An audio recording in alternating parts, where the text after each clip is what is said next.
Digo algunas palabras y me van a decir a qué tiempo pertenecen en la historia. Corrupción, idolatría, prácticas mágicas, tráfico comercial ilícito, orgía de poderosos, oprimidos, pobres, exigir más de lo estipulado, extorsión, falsas denuncias. El hombre, el ser humano, la mujer, si se trata de cosas malas, nunca es original. Siempre lo mismo. ¿Vieron cuando se queja el chico en casa? Digo, siempre lo mismo en esto. Siempre lo mismo, y son frases todas sacadas o del Evangelio que acabamos de escuchar o del contexto en el que varios siglos antes de Cristo vivía y predicaba este profeta que llamamos Sofonías. Se llama Sofonías, en hebreo es parecido el nombre, ella quiere ver los acólitos. Significa el Señor protege. De hecho, Sofonías, en un texto que no es muy largo, son 3 capítulos, se los recomiendo como lectura de preparación a la Navidad, como todo profeta, amonesta, consuela, da ánimo. Y en un contexto no tan distinto, Pablo, desde la cárcel, porque no está escribiendo desde un escritorio o ya desde tiempo de vacaciones en la playa y se acuerda de los cristianos de Filipo, sino una comunidad muy querida por él, la primera que él fundó en territorio de la actual Europa, en Macedonia, donde el Papa va a ir en pocos meses a hacer su primera visita a ese lugar, lo que es al norte de Grecia. Pablo está en la cárcel cuando escribe lo que escribe: alégrense siempre en el Señor. Vuelvo a insistir, alégrense. Y por esta frase, como la frase de Sofonías que exhorta, alégrate Sión, Sión es Jerusalén, en ese contexto tan terrible de corrupción, idolatría, prácticas mágicas y tráfico comercial ilícito, a pesar de muchos besitos al templo del Señor, exhortan a la alegría. Cualquier porteño, lo soy, diría, ¿pero qué te pasa? Y sin embargo, no. Tocar a fondo la miseria de la comunidad implica tocar a fondo la misericordia de Dios, que a su vez, valga la repetición, toca esas heridas y transforma todo en alegría. Que no es pum para arriba, todo bien, como muy posiblemente estamos acostumbrados a celebrar, sino la alegría de constatar esas dos corrientes, miseria mía, misericordia tuya. Fíjense que Sofonías, en la primera parte de este libro, que es tan breve, habla de aquel día. Juan el Bautista en el Evangelio ya no habla de aquel día, sino de que lo señala. Él es el Cordero de Dios. El último de los profetas del Antiguo Testamento, que en las cosas que nos acaba de regalar en su predicación, está como tocando ya la buena noticia de Jesús del Evangelio. El que tiene 2 túnicas, que le dé una al otra. Jesús dirá, si alguien te pide la túnica, dásela y también el manto. Va más allá. Redobla la apuesta. Justamente aquel día, dice Sofonías en la primera parte, cuando ve esta corrupción, esta idolatría, estas prácticas mágicas, dice, aquel día será día de ira.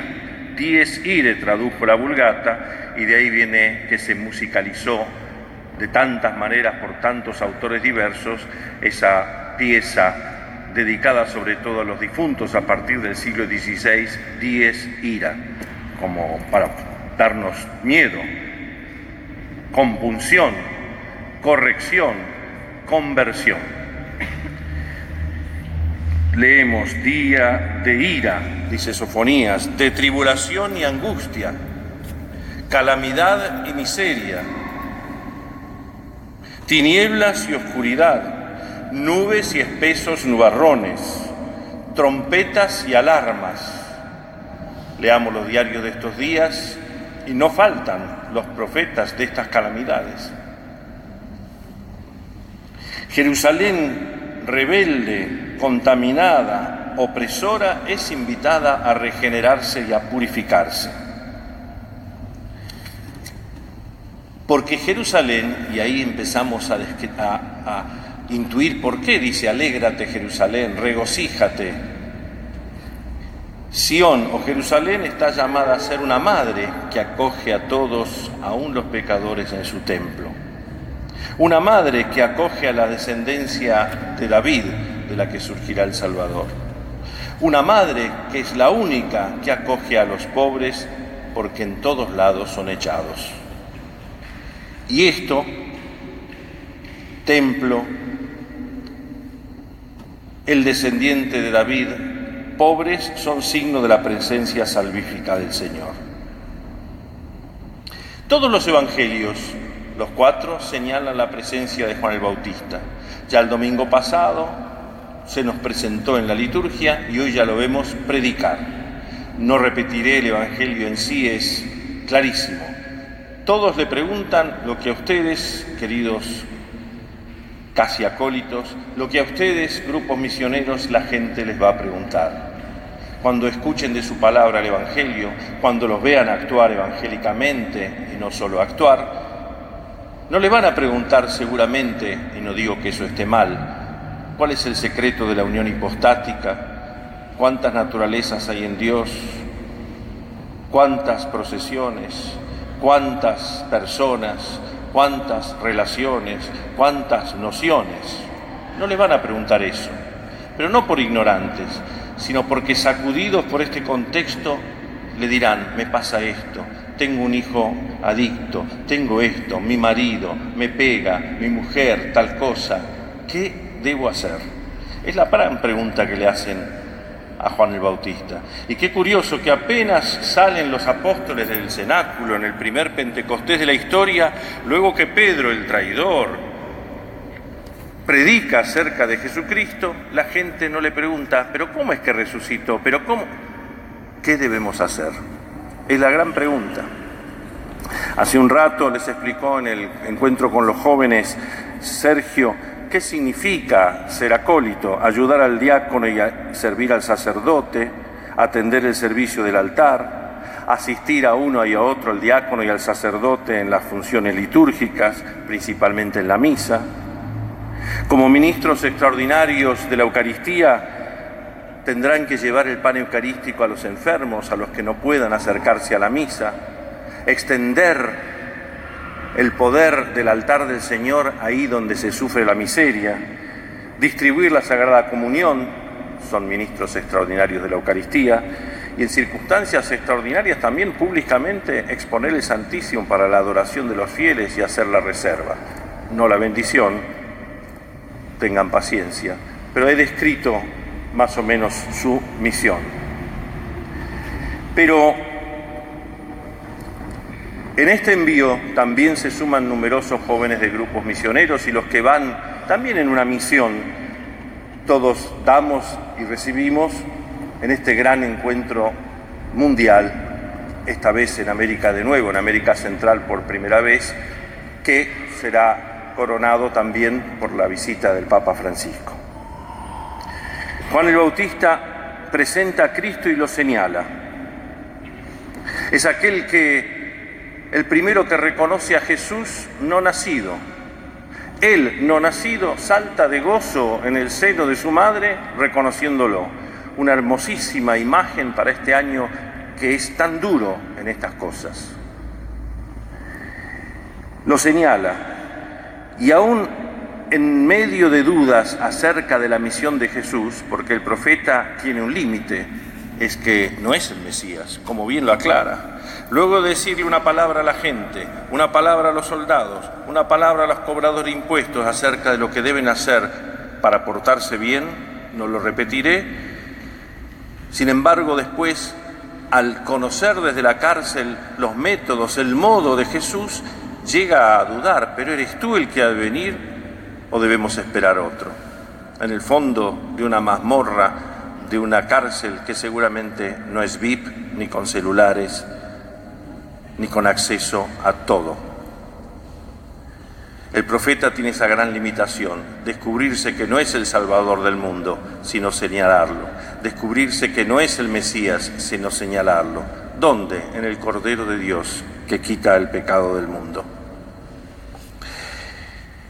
El profeta amonesta, consuela y anima. No mete bajo la alfombra nada de las exigencias del Evangelio, pero sabiendo que la misericordia de Dios es causa de nuestra alegría. El color de la liturgia, les decía, es como el anuncio misionero y como esta extensión eucarística de ustedes en el enfermo en el que sufre. Anuncia el amanecer, el Señor está cerca, el Señor está cerca. Fíjense que la palabra alegría en la primera lectura aparece 3 veces. En el Salmo la hemos repetido en la antífona y en el texto 6 veces. Pablo lo repite 2 veces en una frase que, perdonen, no es que hablo de mí, sino de Pablo. He querido abrazar como lema sacerdotal, como lema episcopal. Alégrense siempre en el Señor. Vuelvo a decir, alégrense. La podrán leer ahí abajo, aunque está muy arriba. El cuadro está muy arriba del escudo. El Cordero de Dios que quita el pecado del mundo. Y termino con una referencia a la Eucaristía, y aquí todos, también especialmente a los misioneros. No hay misión evangelizadora que no lleve a la Eucaristía, y no hay Eucaristía recibida y adorada y atesorada que no lleve a la misión. Cristo encarna aquello que había balbuceado Adán antes del pecado. ¿Cuál es la primera palabra que Adán pronuncia sobre la tierra? ¿Se acuerdan?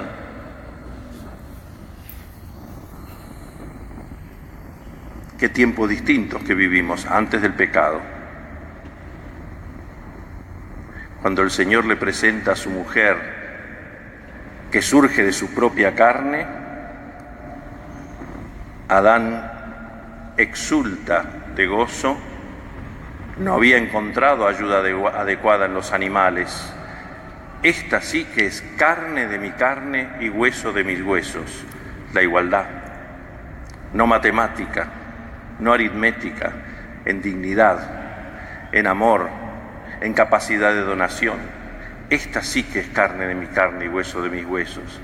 Y de repente ese rayo del pecado provoca que Adán le diga al Señor, porque se escondía, ¿qué le dijo al Señor? La primera frase después del pecado.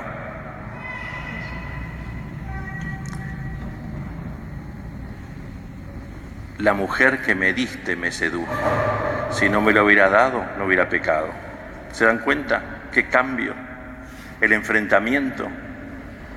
La carne de mi carne y hueso de mis huesos se transforma en la mujer que me diste, porque la culpa la termina teniendo Dios, como ahora. Cristo entonces encarna, valga la redundancia, esto de carne de nuestra carne. Eres carne de nuestra carne, bebé de Belén. Eres sangre de nuestra sangre, hueso de nuestros huesos. Es el misterio de la Eucaristía que es semilla en el seno de María. Hágase en mí según tu palabra. Y el Verbo se hizo carne y habitó entre nosotros. En el misterio de la Eucaristía que vive en el seno de la Iglesia. Este año he escuchado de jóvenes, chicos y chicas, catequistas chicos y chicas, lo digo por varones y mujeres, grandes, pequeños, en muchos que quieren llevar el Evangelio, y eso no lo puedo dudar porque solo Dios juzga las intenciones. Pero a veces pienso que en lugar de predicar a Cristo resucitado, predicamos algo así como un cadáver de una morgue, que puedo diseccionar. Puedo hacer una taxidermia, puedo hacer una autopsia y tener diferentes opiniones acerca de quién lo mató, como los médicos que se especializan, legistas, en esto, y vender de Jesucristo lo que a mí me gusta, para mí esto, para mí el otro, y ya no es el Cristo resucitado. Con Cristo resucitado no lo vas a buscar a un velatorio, a una morgue, ni a un médico que haga autopsia. El evangelizador habla de Cristo vivo, eucarístico, que vive en nuestro corazón, en la iglesia, y que vamos a transmitir y a encontrar, porque nos van a querer arrancar ese Cristo vivo. No quieren que le vendan pescado podrido a la gente, nosotros lo vendemos. Para mí esto sí, ese sacramento no, la reconciliación no, ya no está de moda, eso sí porque me llena, no es un plato de sopa, no es una taza de Nesquik, no es un cadáver.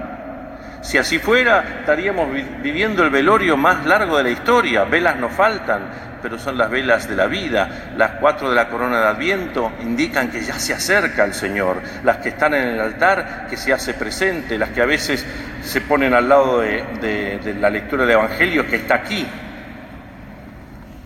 No hagamos taxiderma. Predicamos a Cristo vivo en el seno de María, en la presencia de la Iglesia. No vayan, dice Pablo en tantas de sus cartas, a predicar otro Cristo que no sea el Cristo resucitado. Muchos los tentarán de predicar otro Cristo, un gurú, un gran pensador, un filósofo, el amor con minúscula,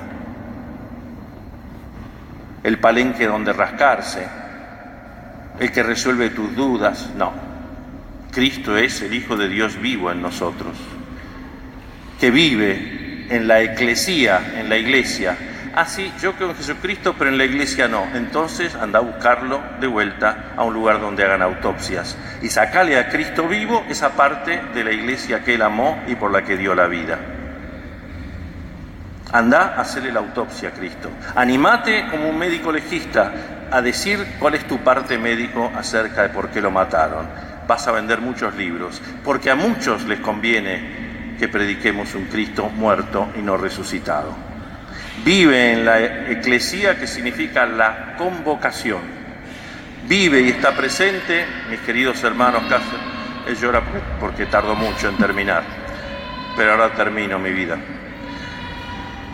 En la comunidad viva, unida en la oración, unida en la escucha de la palabra, unida en la Eucaristía y unida en la misión, que son los 4 momentos en los que decimos el Señor esté con ustedes y contestan y con tu espíritu.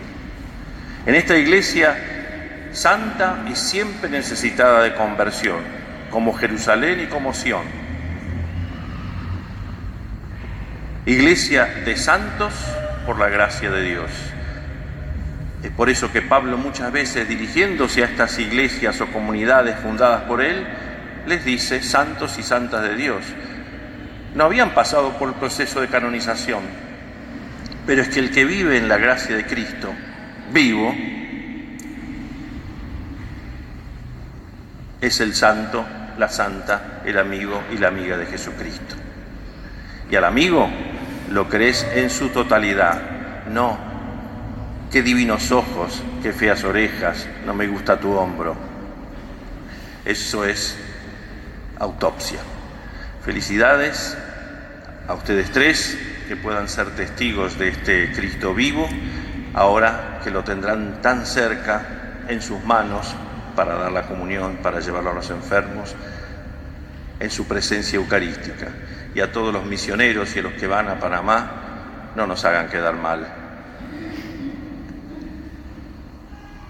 Y aprendan de todos aquellos con los que se encuentren a descubrir en ellos el Cristo vivo. Si no, van a traer selfies, gadgets, lindos recuerdos, hasta la siguiente foto, que puede ser otra cosa. Felicidades.